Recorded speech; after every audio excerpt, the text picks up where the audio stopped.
Hello friends, welcome back to my channel Pinky Pihu channel. তোমাদেরকে অনেক স্বাগত। তো চলে এসেছি আজ যেহেতু সানডে, তো একটা ব্লগ ভিডিও নিয়ে। তো দেখো, আমার কিন্তু স্নান কমপ্লিট হয়ে গেছে, দেখো আমার পুজো দেওয়াও হয়ে গেছে, আর সকালে যে সমস্ত বাসি কাজ ছিল সেগুলোও কিন্তু আমার হয়ে গেছে। আর সকাল সকাল যেহেতু অনেকটাই কাজকর্ম থাকে, তাই তোমার সাথে শেয়ার করা হয় না, যেহেতু সবটাই আমি একাই করি। কেউ এডিটিং বা কেউ ক্যামেরা ধরার মতন আমার কেউ নেই, তার জন্যই তো সকাল থেকে যে ব্লগগুলো আমার মানে যে কাজগুলো আমার হয়, তোমার সাথে আমি এগুলো শেয়ার করতে পারি না।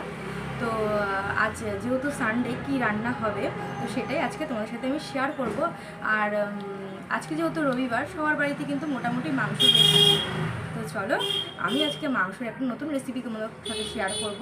তো তোমাদের যদি ভালো লাগে তো অবশ্যই আমার ভিডিওটার সাথে থেকো, কারণ খুব অল্প সময়ের মধ্যে আর অল্প ঘরোয়া পদ্ধতির মধ্যে আমি রান্নাটা আজকে শেয়ার করব। আর খুব সহজ পদ্ধতিতে, কারণ সবারই টাইম থাকে না। খুব একটু ভালো মন্দ খেতে ইচ্ছা করলেও অনেক টাইম লেগে যায়। আর এখন যা গরম পড়েছে, রান্না করতে দিকে যেতেই ইচ্ছা করে না। তো চলো, সব কিছু মাথায় রেখেই আমি কিন্তু সহজ একটা নিয়ম নিয়ে তোমার সাথে চলে এসেছি। তো চলো, কী রান্না করছি তার আগে দেখে নাও। পিউ কিন্তু দিকে টিভি দেখছে ঘরে বসে। তো আমি বারান্দা থেকে আজকে ভিডিওটা আমি এখান থেকে স্টার্ট করলাম। তো চলো, রান্নাঘরে গিয়ে কথা। তো প্রথমে আমি যে ইনগ্রিডিয়েন্টসগুলো নিয়েছি সেগুলো তোমাদেরকে দেখিয়ে দিই। তো এখানে আমি 400 গ্রাম মাংসকে ভালো করে জলে ধুয়ে রেখে দিয়েছি, পরিষ্কার করে। আর কিছু কিন্তু আমি এখনও মাখাইনি। আর এখানে নিয়ে নিয়েছি আমি টক দই পরিমাণ মতন, তোমরা যে যেরকম টক দই ইউজ করো। আর এখানে নিয়ে নিয়েছি আমরা গোটা গোটা গোলমরিচ। আর এখানে নিয়েছি আমি গরম মশলা, তেজপাতা, আর আছে এলাচ, লবঙ্গ, দারচিনি।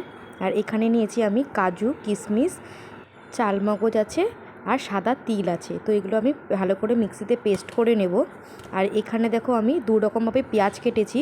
একটা একটু বড় বড় করে কেটেছি, আর একটু ছোট। এই ছোটোটা আমি ভেজে নেব, বেরেস্তা টাইপের করে নেব। আর এইগুলো কিন্তু যেগুলো বড় করে পেঁয়াজ কেটেছি, ওগুলো কিন্তু আমি মিক্সিতে সব পেস্ট করে নেব একবারে। তো চলো, মিক্সিতে পেস্ট করে নিয়ে একবারে তোমার সাথে ফিরে আসছি। আর এখানে কিন্তু আমি এখন এই টক দই আর গোলমরিচ, যেটা আমি পাউডারটা নিয়েছি, তো সেটা কিন্তু আমি এখন মাখিয়ে নেব। আর সামান্য পরিমাণে লবণ দেব, আর কিন্তু আমি কিছুই দেব না। আর এটা কিন্তু একদমই হলুদ ছাড়া রান্না হবে। আর আমি কিন্তু এটাতে সাদা তেল আর ঘি ইউজ করব। তো দেখো, আমি লবণ দিয়ে দিচ্ছি পরিমাণ মতন।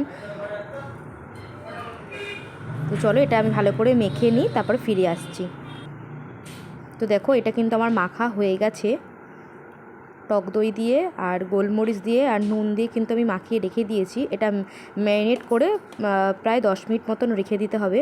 আর ওই কাজু কিশমিশ যেটা আমি দেখিয়েছিলাম, ওটা কিন্তু আমি শুকনো করে পেস্ট করে নিয়েছি। একদমই শুকনো শুকনো, জল দেওয়া যাবে না একদমই। যতটা শুকনো হয় ততটাই ভালো হবে। আর এখানে কিন্তু আমি আদা, রসুন, টমেটো, কাঁচা লঙ্কা, এগুলো কিন্তু আমি ভালো করে পেস্ট করে নিয়েছি মিক্সিতে। তো চলো, আমি এবার রান্নাটা স্টার্ট করি। তার আগে দেখো, আমি কড়াই বসিয়ে দিয়েছি। কড়াই কিন্তু আমার একটু তেতে গেলেই আমি কিন্তু তার মধ্যে দিয়ে দেবো ঘি।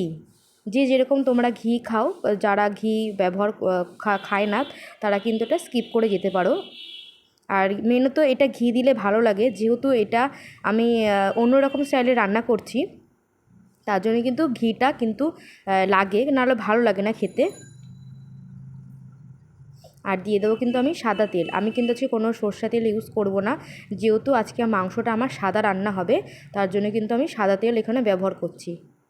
তোমরা যে যেরকম তেল খাও সে সেরকমভাবে পরিমাণ মতন তেল দিয়ে দিও। আমি একটু তেলটা বেশিই খাই, কারণ তেল ছাড়া মাংস ভালো লাগে না খেতে। আর এখানে দেখো, আমি ওই গোটা যে গরম মশলাগুলো নিয়েছিলাম, আমি একটু হাতে দিয়ে নেব হামল দিস্তাতে।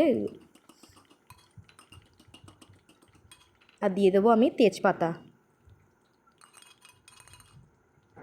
এবার আমি দিয়ে দেবো ওই কুচনো পেঁয়াজগুলো, যেগুলো আমি কুচি করে রেখে দিয়েছিলাম। একটু হাত দিয়ে ভেঙে ভেঙে দেবেন, তাহলে তাড়াতাড়ি মজে যাবে পেঁয়াজগুলো।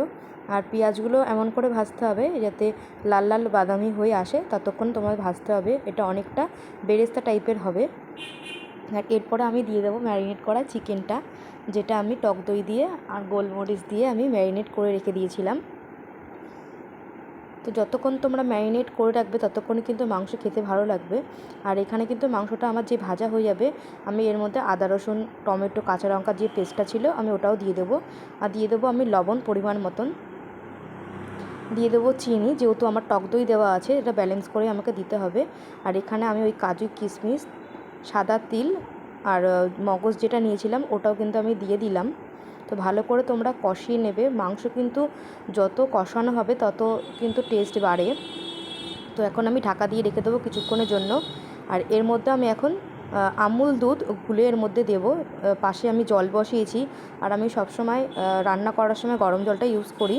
তো দেখো আমি জল দিয়ে এবার ঢাকা দিয়ে দেবো আবারও একটু হওয়ার জন্য। তো তোমরা এইভাবেই বাড়িতে করে দেখো,